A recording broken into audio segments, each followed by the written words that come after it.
Maria wasn't the brightest. Written by Johnny Fist. Maria was a young woman in the prime of her life, pretty, with well-proportioned features, a bit naive and extremely trusting.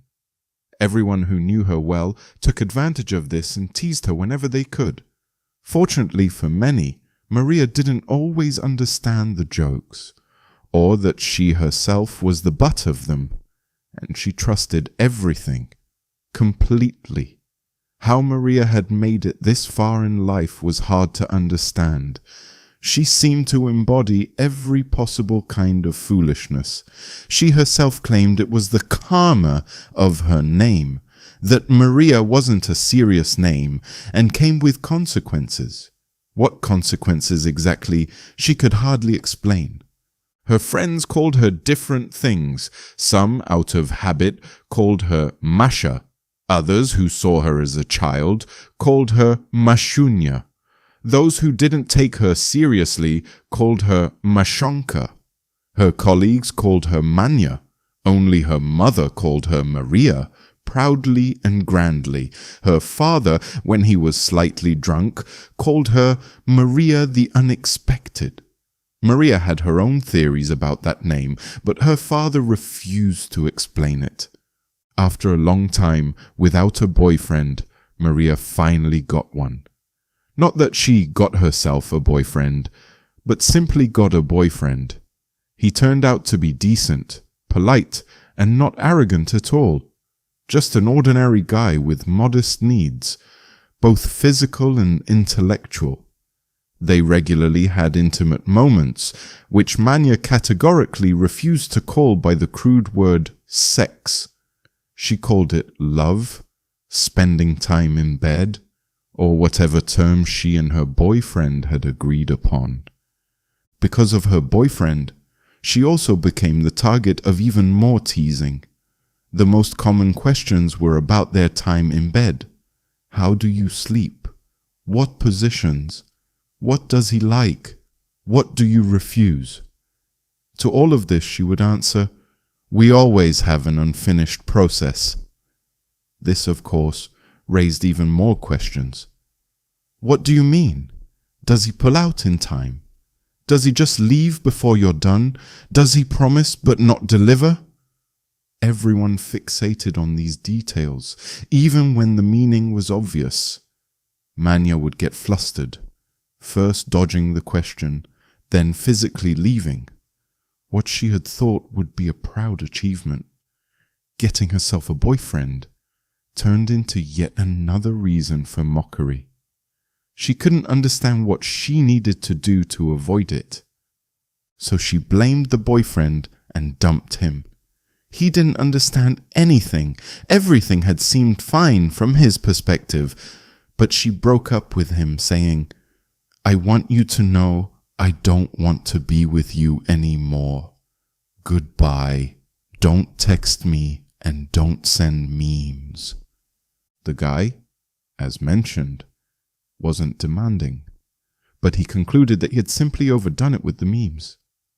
Proudly, in his inexperience, he shared this conclusion with Maria's social circle. As you can imagine, they immediately picked it up, and for the next 2 weeks they relentlessly bombarded Manya with memes. All kinds, from cute kittens to crude pornographic images with funny captions. Masha was upset and begged them to stop. She also couldn't understand why this was happening. A separate chat even appeared in that circle, dedicated solely to collecting memes for Maria. It was called Mashonka's Meme Feed. After 2 weeks it finally died down. Everyone got tired. Maria moved on to her next feat. She decided it was time to become serious. But in the big city, where no one took her seriously, that was difficult. So she moved back to her small hometown to start from scratch.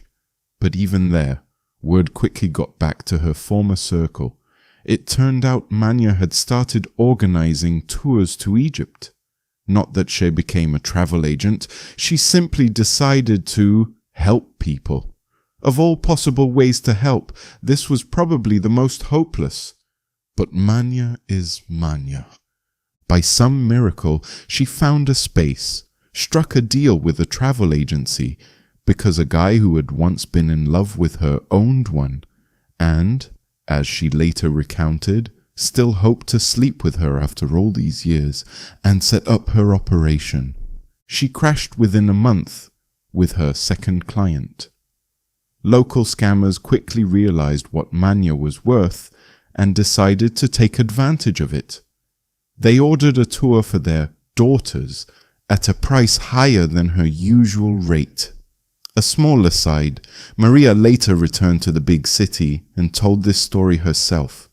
So, they came into her agency and booked a trip for 7 daughters to an Arab country, supposedly for summer holidays. Flattery and a few free cups of coffee did the trick. Maria believed in herself and handled everything quickly and efficiently, without noticing that the passports were slightly fake. Skipping the bureaucratic details, here's the outcome. A week after Maria had sent the girls on holiday, law enforcement showed up. Manya was stunned. She had been convinced she was doing everything right. They explained that it was her agency that had arranged a sex tour to Arab countries for elite escorts. Needless to say, Maria was in serious trouble. She turned to the friend who had helped her set everything up, but he had already changed his mind about getting involved. He sensed trouble too. Again, her own retelling. In the end, her business collapsed and left her with a suspended sentence. Maria returned to the big city. Needless to say, she quickly reunited with all those who had once called her Mashonka, Manya, and so on, and was once again fully subjected to their trolling and ridicule. Fortunately for her, she realized that this was something she was used to, and in a way something she could live with. Maria is a good person, but far too much nonsense just keeps happening in her life, just because.